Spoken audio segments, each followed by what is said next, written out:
All right, everybody. Welcome back to another episode of Lid API Academy. And this is our part two in the series, going through our agent dashboard feature, which is our Lind API CRM tool. We left off last time discussing the fundamentals of the applications page within the agent dashboard, and understanding how an application is actually created and documented in our agent dashboard. Today, we are going to dive a little bit deeper into each of these different tabs, as well as some of our action items for analysts and agents and salespeople to leverage. So going forward, we're going to start off with our underwriting tab.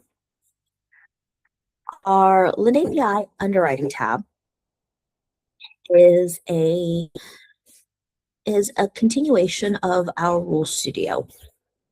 So using Lind API's Rule Studio, users are able to create decision trees, credit policies, logic, whether it's a waterfall or binary flow. To see the results of those specific decision trees, all of that is documented in our underwriting tab. The first thing you go to see when you see the underwriting tab is the credit report section. The credit report section is specifically tied to 3 credit bureaus within Lind API. So this includes TransUnion, Equifax, and Experian. If you're using any of those 3 credit models, that data will be stored as a custom data called credit_score, and that's where it's shown here. So there's no specified need to utilize FICO or Vantage. It doesn't matter if you use either one of them. If you indicate within your API that a Vantage score or a FICO score is pulled, whatever one that you're using will be stored here. Now, if you are pulling both, I think for Lind API, our default is the FICO score. So if you're pulling both Vantage and FICO score, I think our default is to show the FICO score here.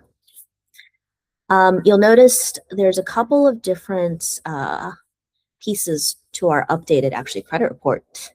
So you'll see here the actual credit score itself.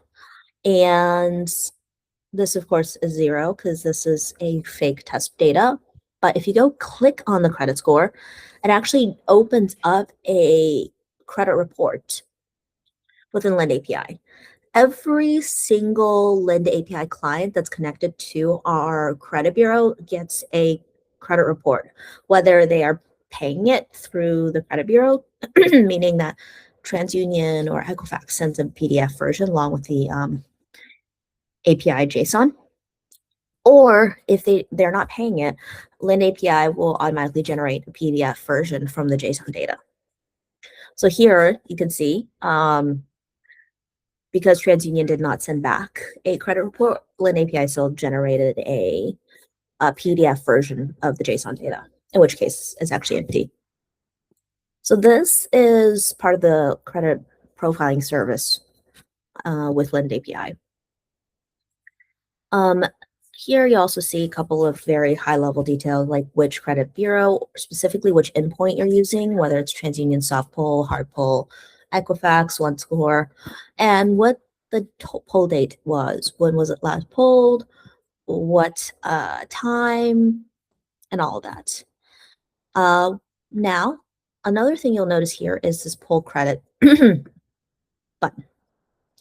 So this pull credit CTA actually allows for analysts, salespeople, or anybody else to manually pull another credit pull within Lind API. So if there is an update to the credit report, or there's a freeze, or there's been changes to the trade lines, or it's been a while, you need to refresh the credit pull, you can pull the credit here. And when you click on it, it'll ask you which endpoint you want to use. Most people probably only have one credit bureau connected. This test case has two. So for some reason, if I wanted to pull Equifax instead of TransUnion, I can do so here. And once you click on it, there will be a actual, there will be a left modal that pops up with all the PII information. So this is specific for consumers credit pulls. One thing you'll realize is here, it will indicate what data you're going to be sending to TransUnion to get back the credit report. So first, last name of the borrower's SSN, date of birth, address, date, and zip. Um, and one more note, whenever you do pull a new credit report, it overrides the previous reports within our app.data database. So all the variables that you're storing with an app are Lend API app.data. For example, for TransUnion, where you're storing like FICO score under credits underscore score, whatever new and updated credit pull you pull will override the previous one. So if there's been changes to the FICO score or VantageScore, the latest one will be the one that's populated inside of the agent dashboard. And of course, this gives you an overview of what you're seeing. So if for some reason there's been changes to the city, address, or they've made a spelling error, or they've changed their last name, you can edit it and repull through TransUnion here. So this is all part of the Lend API credit reporting. And as most of our functionality goes here, there's also a API call called a credit report API that you can find on the resources page of lendapi.com. If you want to just leverage our credit reporting tool as an outside source, if you, for some reason, you don't want to leverage our agent dashboard. So all of that is available. Navigating underneath the credit reporting section, you'll see here the decision flow. So this actually goes back to the decision or the rule studio of Lend API. So each decision flow will actually indicate which rule was run, which version of the rule was run, and the variables that were used. So for things like requested loan amount, which could be a rule node within, which is a rule node within this particular TU check, you'll see what the actual value is, and you'll see what outcome is triggered here. If there's no variable, or if this node was not touched, then you'll see nothing. So this overview gives you the user kind of a high level of how each rule has operated and why this outcome is the way it is. And of course, you have an overall status marker here. If you have more than one rule, or if you have nested rules, anything that's run through the system that's been called will show up all in the decision flow. And of course, the current outcome here is always the last outcome for the last decision tree. So if you have 10 decision trees, whatever is the 10th outcome will be the one that's shown here. Below that, you will see actually the offer table section. So this indicates any sort of pricing table or offer table that you create in our pricing engine. So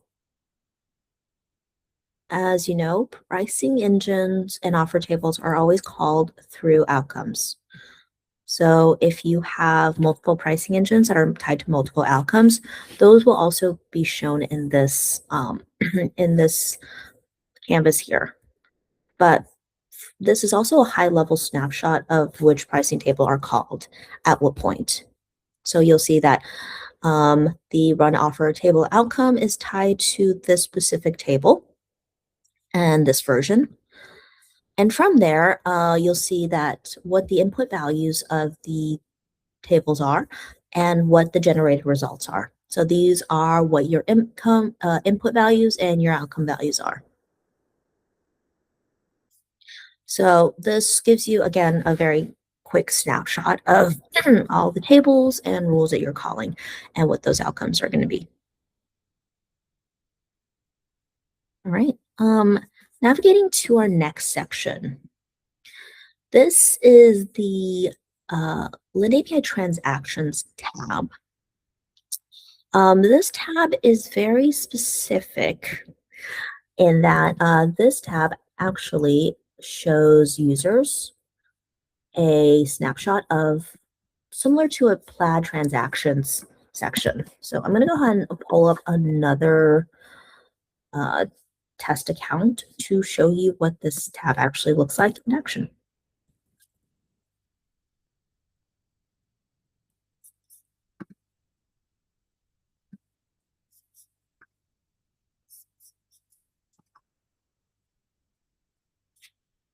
So you'll see, oops, did I just stop sharing? I did. So you'll see here, this is actually what the Lend API Transactions tab looks like in action. Uh, the the specific use case for this Transactions tab is actually tied to banking data. So very similar to how underwriting is primarily tied to credit data and credit bureaus, transactions is almost exclusively tied to banking data. So the Transactions tab allows for users to be able to see a full data set of all transactions, meaning all of your, past month or few months of bank debts and credits, all laid out in a table format. Now, how we get to this data are actually through two different routes. One is through actually document upload. So this allows for the user to physically upload any sort of bank statements, monthly or quarterly bank statements, and our native Doc AI OCR tool reads and populates all of that. The second source of the data actually comes from a open banking source like Plaid.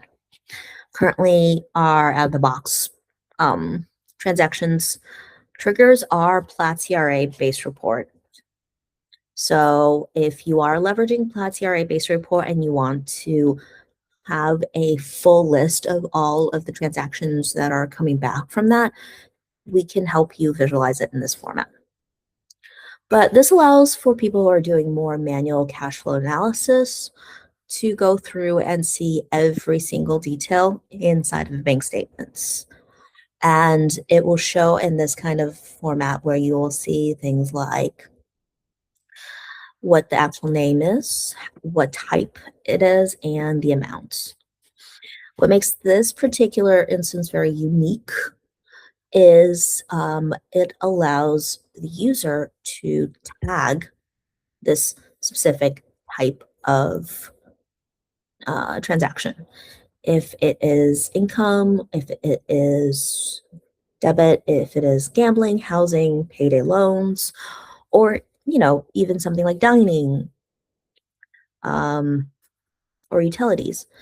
And it allows you to kind of create your own summary format for this.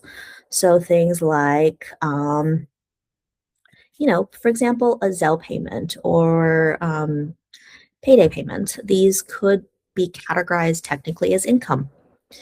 And it can be shown here in this type of setting. So anyone who's doing this level of analysis will find this tool pretty useful. Now, what you do with this tagging is actually pretty cool. So once you're done tagging every single transaction, you can click the Summaries tab, and it will actually give you a summary, meaning a fully added up kind of quick calculation of all your tagged activities. So for example, income, it will give you a quick snapshot of all the income that you've tagged as income and what that's added up to, what the dates are, whether it's a gross or net income. And same with activities and monthly. So all of this is utilized to really help the borrower create their own kind of snapshot of banking activities. And then on top of that, you have the capability of filtering down the data that you see here, and then of course, creating more filters down to the tags, the dates, and then what type of transaction you're actually getting this from. And then the final thought here is with this type of transaction, we do allow for the user to create audit trails of what has been changed. So based on what our doc.ai OCR comes back to, if there are some things that are not part of that you do not feel like is properly set, the analysts or salespeople can actually go in and modify it themselves. And all of this, of course, is tracked in audit purposes here.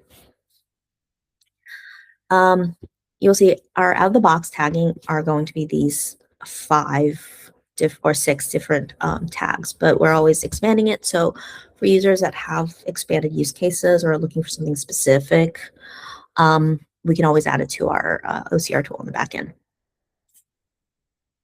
So that covers our transactions tab. So I'm going to navigate back to our other application and go through the next tab.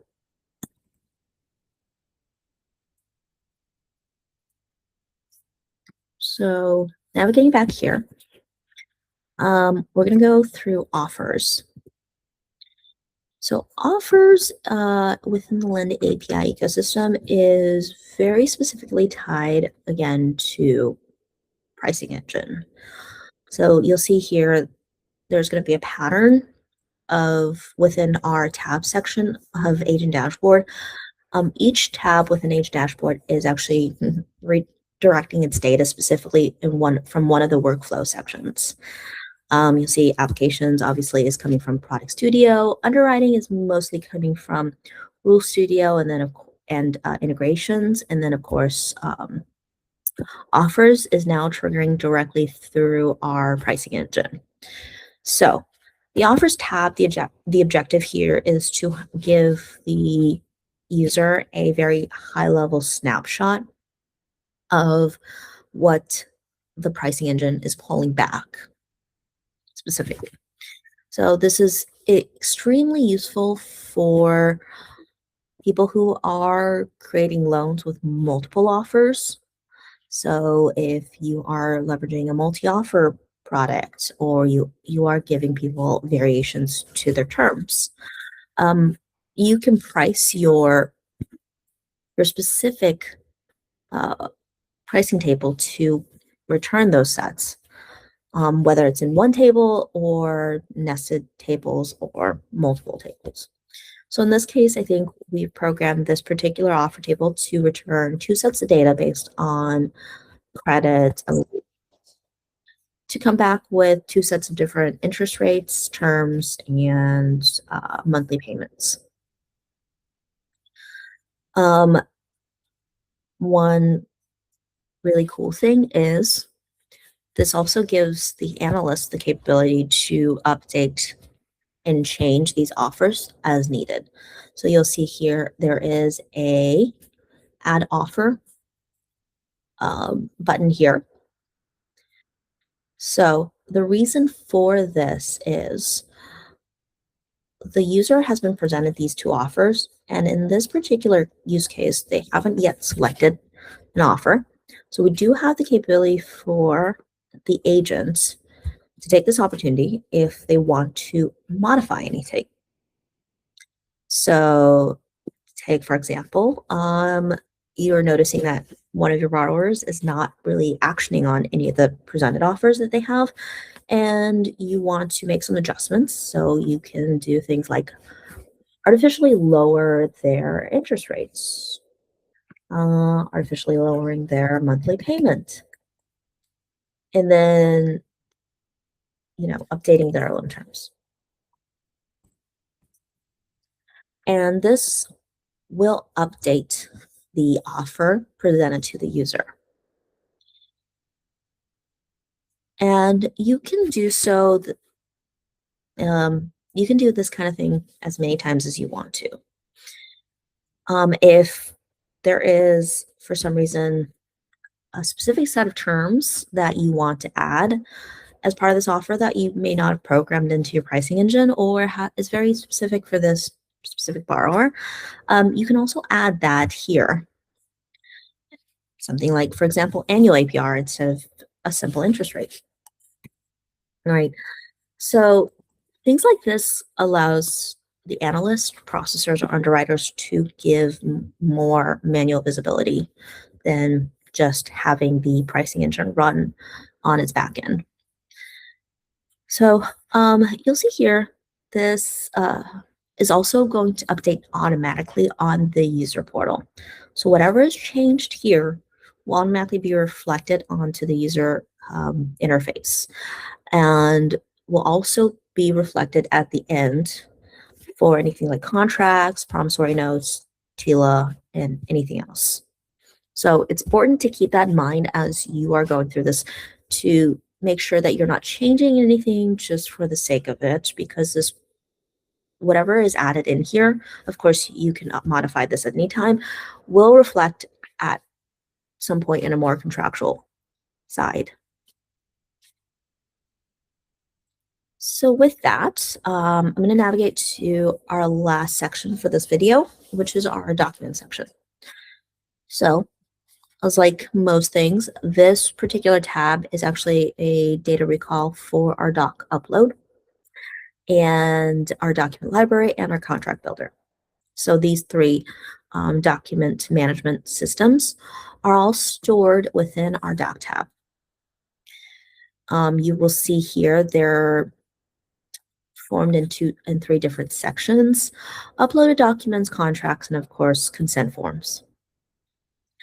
Uploaded documents are all documents that have gone through the uploaded functionality within either Product Studio or emails. Contracts are specifically tied to any e-sign features that are coming from our contract section. And then the final, consent forms. Consent forms can come from our doc library, or it can come from contracts. It depends on how the actual document itself has been labeled within that specific workflow tab.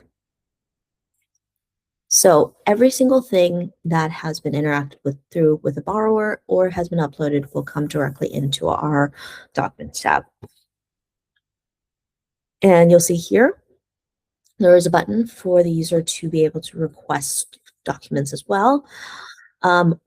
Our current only request communication system is through email. So if you are requesting a documentation, or if you are building a workflow that you may need to request documentation at a later point, it's very important that you add an email field inside of your application to collect email addresses. Because if you don't collect it, you'll notice that this becomes empty and there's no way to edit it, really. So it is crucially important when you're building this out, if you at any point want to interact or communicate with the user and need to request documentations, that at some point through the application, you have to add email. But once you do, the email address through our data variable email is automatically populated here. And you'll see here that here we allow for you to add your requested doc types. Of course, all requested doc types are programmed in our doc upload section. And then you also have the capability to create templates to auto-populate the emails themselves. So things like sending out contracts. If you need to have a re-sign or retrigger of contracts, I would recommend adding that as an actual email template so that you don't have, so that you have that audit trail. We don't allow people to just send out e-signature or random contracts for e-signature without that type of template set in place. That if you do that, it overrides the audit trail that we set for everything. So for requested documentation, you can select the documentation, but for contract, consent forms, or anything else, there has to be set, these have to be set as an actual email template. All right, and then the final thing is, of course, if you need to add any documents outside of this, you could do so here. So this pretty much covers our first 4 tabs within Agent Dashboard. We'll come back next time and go through the rest. All right, so I'm gonna